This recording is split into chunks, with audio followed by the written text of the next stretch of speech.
Globalize the Intifada is a slogan that has been used for decades by pro-Palestinian extremists as a call to violence, encouraging armed terror attacks against Israelis and Jews both in Israel and abroad.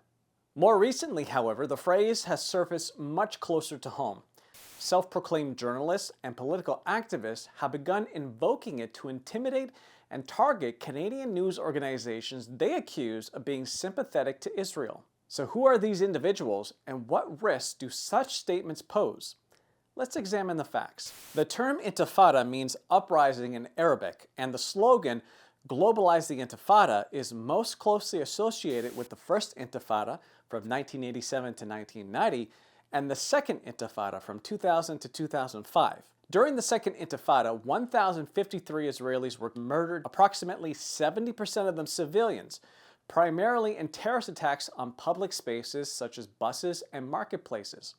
In total, there were 130 suicide bombings deliberately aimed at civilians in everyday settings. Over the past week, Quebec City-based self-described journalist Nora Loreto took to social media to call for globalizing the Intifada at the Globe and Mail.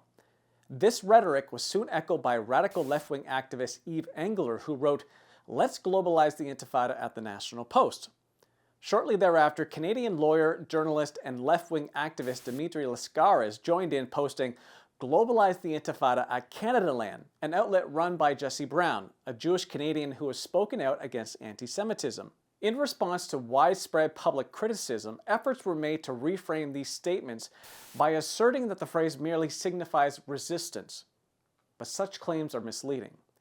Regardless of the intent now asserted, this language carries a dangerous historical and contemporary meaning and risks inciting real-world harm.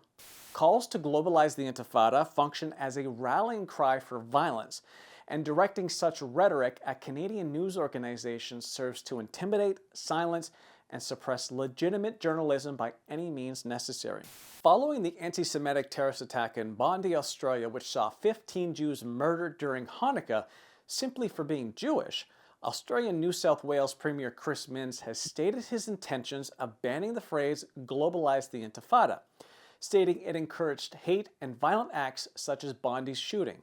Canada must follow Australia's example and recognize the dangerous implications of this phrase before irreparable harm is done.